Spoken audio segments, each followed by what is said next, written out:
Day one of the federal government shutdown is behind us, and more so than with other recent government shutdowns, there is uncertainty about what this will mean for the tens of thousands of Coloradans who work for the federal government and everyone else who could be impacted by a government that has ceased to function. The AP reports the White House budget director told House Republicans that federal layoffs and firings could start in a few days. We're used to shutdown furloughs and frozen paychecks, but mass firings would be new. Democratic Governor Jared Polis says that Colorado's national parks will stay open with some reduced services, at least short term. But he warns that the impacts to other federal programs could stack up quickly. This will have a much more pronounced effect the longer that it goes on. So the first few days and weeks are easier, but ultimately money in accounts run out and major effects begin in the coming weeks. Dude was getting his flu shot today. That's why he was there with all those pharmaceuticals and stuff. Democrats want Republicans to restore cuts to Medicaid in exchange for their votes to keep the government funded. Republicans have said that they will not negotiate over this. Colorado's Democratic senators John Hickenlooper and Michael Bennet are demanding a funding deal that includes extensions on the Affordable Care Act tax credits. Those are currently set to expire at the end of the year. Today, Senator Bennet, who we should mention is also run for governor, predicted skyrocketing health insurance premiums for rural Coloradans if those subsidies aren't extended. I don't know why we wouldn't use this as an opportunity to try to extend those credits as long as we possibly can to give the American people and their families as much predictability as possible. Now, usually in these situations, the first programs to be impacted are federal safety net programs like SNAP food benefits for low-income families. Our Angeline McCall looks at when that might happen. One food pantry in Broomfield is fielding questions about what will happen far away in Washington, D.C. We're seeing the perception and panic of, oh my goodness, what am I going to do? Executive Director Dana Scott says 65% of people who come to Broomfield Fish rely on SNAP benefits, federally funded by a government currently shut down. Woke up to a flurry of emails with contingency planning. And what I will say is there's a lot that is not known. So really we're looking at the next 30 days as being critical to determine what the contingency plans will do. Anecdotally, we have heard from our county partners who clients that go into the county offices to apply. And we've heard that clients are really uncertain about what this means. Shelley Banker with the Colorado Department of Human Services that oversees SNAP says there's good news. Those benefits will continue through October 31st. Well, there's no risk for the SNAP benefits right now in the next 30 days. For another federal safety net program, WIC, Women, Infants, and Children program, the state of Colorado stepped in just 24 hours ago, risking money they hope to eventually get back from the federal government to keep the program funded for another month. We feel there's greater than a 90% chance that we'll be made whole.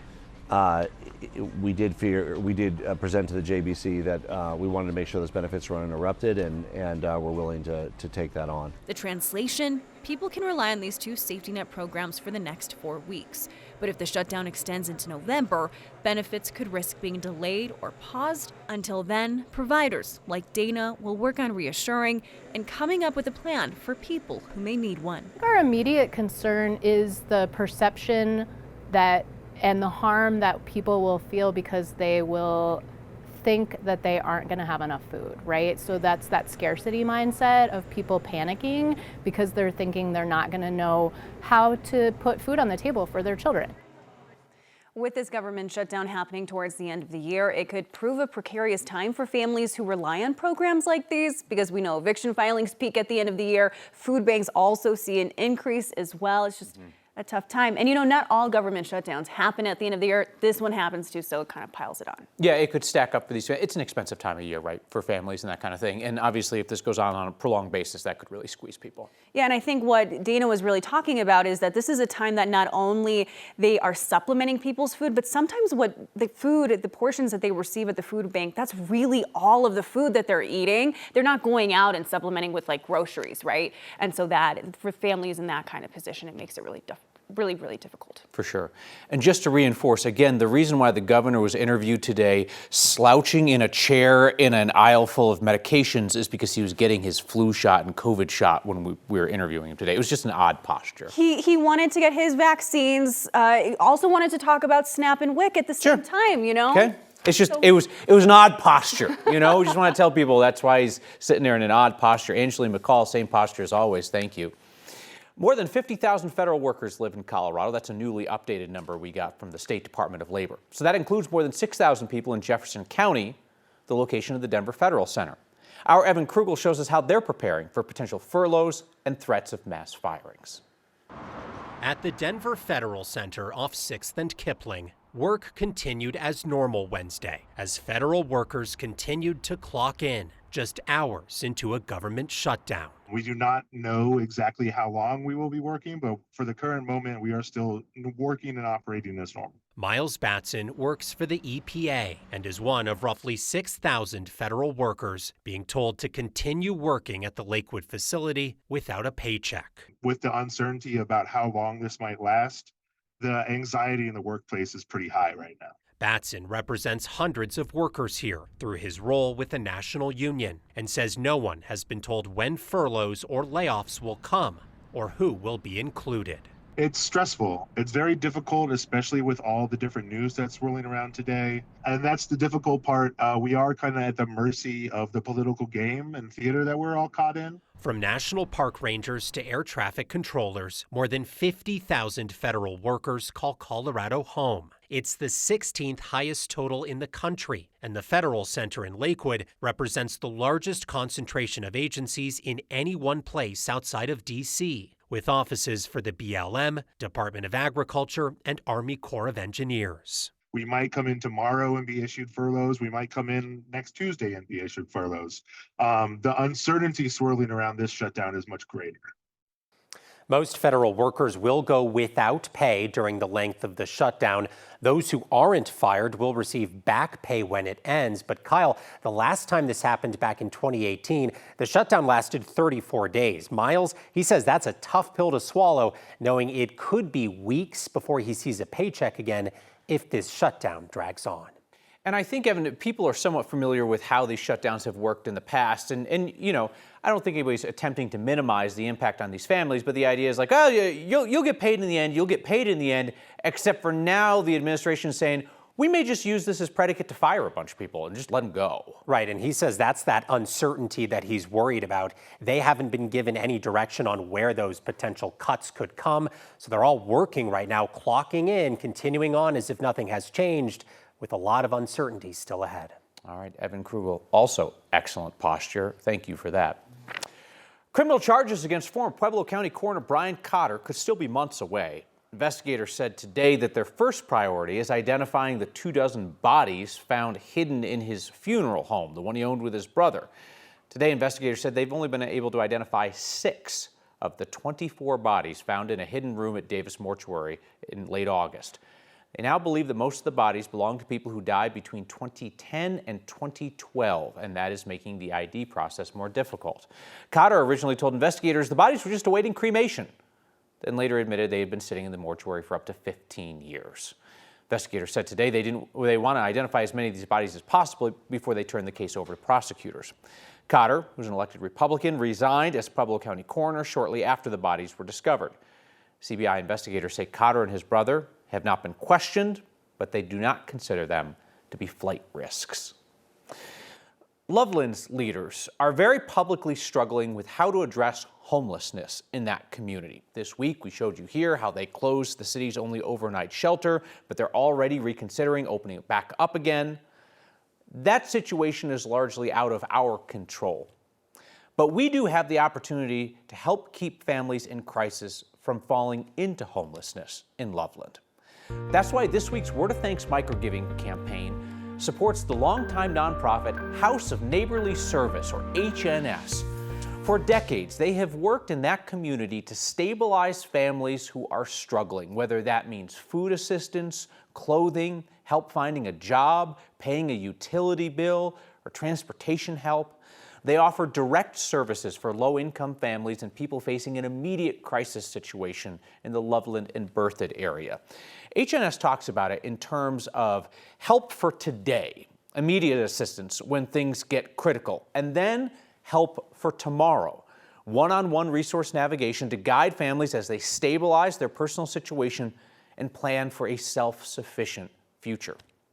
Scan the QR code on your screen or text the word THANKS to 303-871-1491 to get that link to donate.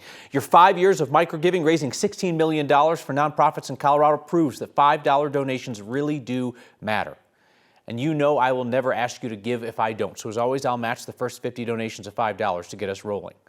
More than 6,000 of you have signed up to be the backbone of Word of Thanks to really make this work by making a monthly donation to the Word of Thanks Fund. Put in your info once, and each month your donations automatically split among all the nonprofits we feature. You don't get buried in email and snail mail from nonprofits, and it's meant that we've started these campaigns with about $30,000 each week. A ministry leader from Colorado Springs is launching a campaign for governor, setting his sights on what he calls godless ideology. And a farm in northern Colorado is bringing the state's agricultural tradition into a new era. Colorado is really built on agriculture. You can think regenerative farming next time you drink a craft beer. Well, now I'm thirsty, but that's next. The latest Republican in the 2026 race for Colorado governor is a ministry leader from Colorado Springs. Victor Marks is promising to, quote, challenge the godless ideology that has eroded Denver's institutions and allowed corruption and cultural decay to spread. Marks is kicking off his campaign in the Springs tonight. He joins a crowded field on what could be called the MAGA/evangelical far right. But he brings in a big social media following, nearly 2 million followers on Facebook, and he's been connected over the years to the national MAGA movement, like the recently assassinated activist Charlie Kirk and his allies.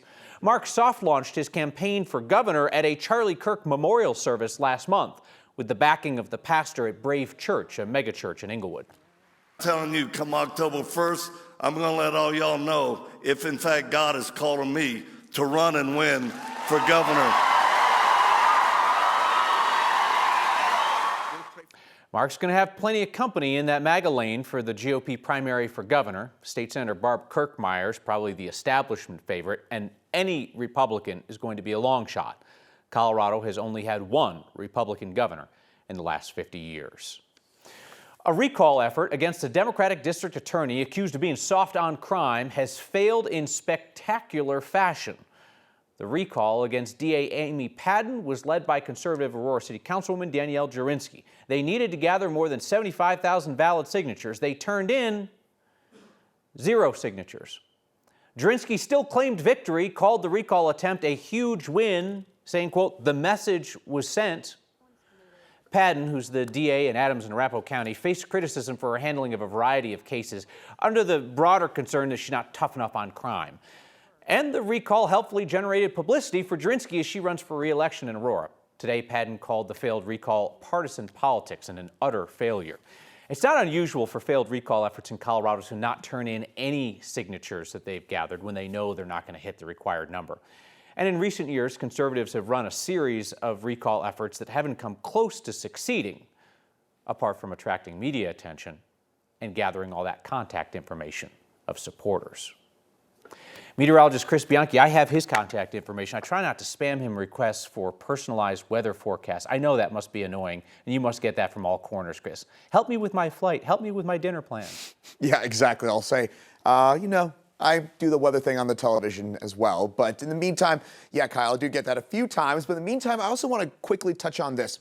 The shutdown impacts, the federal shutdown impacts on the National Oceanic and Atmospheric Administration and the Weather Service. Good news is, Weather Service employees considered essential, so day-to-day weather service operations not impacted, but research activities, including a big hail study here in Colorado, will be furloughed. Hiring for open positions will slow, and any additional firings or layoffs would really devastate the Weather Service and NOAA, so certainly hoping that is not the case. Otherwise, observed highs today, that's the story. 70s, 80s, Eastern Plains, 60s and 70s for us in the mountains. High pressure overhead. Eventually, low pressure will move in for the weekend, but tomorrow we're underneath that high. 83 for us, mostly sunny skies. Dry day ahead for us. Dry for Friday, then the wind kicks up and showers and storms return for us for Saturday and Sunday. And Sunday and Monday could be cool and stormy. And look at that New England clam chowder, soup weather watch. Of course, that New England clam chowder. Kyle, that's for you. Happy birthday. I appreciate that very much. That's a good look. It doesn't look all that appetizing when it is human-sized behind you. It actually looks disgusting, but it is my favorite soup. Could I be honest about something? I have to use the common creative licenses to pull that on TV. Yeah. So there are better looking photos of New England clam chowder, but 9 News is too cheap to pay for them, is what you're saying. I didn't say it. You said it. Understood. No, I can't say it. It's my program. Chris, thank you. A farm in northern Colorado is changing with the times and giving the environment a boost while they're at it. We'll have that next. When you farm land for nearly 100 years, adaptation is inevitable. Root Shoot Malting, a 5th-generation family farm in northern Colorado, just earned some national recognition for their modern farming strategies. Colorado is really built on agriculture. I mean, look at the view here, right? Diversity is key in farming these days, and not to just have like one single market that you're selling to. So we were just like, how can we do that? And that's when we came up with the idea of the malt house and just servicing the breweries and distilleries in this region. The barley crop and the wheat crop and all of the small grains, which would be rye, barley, wheat, is being fed through the malt house. Water is also a concern for us, so that's part of the reason we started implementing a lot of these regenerative practices. What we're looking at here is a diverse cover crop with a multi-species mix of either buckwheat, turnips, radishes, kale. The amount of roots that are in this clump, right? And it's holding the soil together. So that means you're not gonna erode the soil through either rain or wind through the winter, because we're all completely covered out here. And then all these roots are gonna act like straws when it rains, and it's gonna just absorb that moisture. How do we stack up against like any other farm that's kind of implementing some of these practices and like prove that what we're doing is making a difference? So we have been in contact with Regenified, which is the only recognized certification by the USDA. By them actually stepping foot on a field and checking it out, doing soil samples and doing lots of different things, I mean, that gives you validation that what we're doing is helping with that soil. Basically, it's just about efficiency of just taking what nature gives you and making sure that you don't lose it. That's a pretty cool operation. We are back with your feedback next. Thank you. Kyle, you're missing something from your outfit today. Oh. Happy birthday! Happy birthday to me. We'll be right back.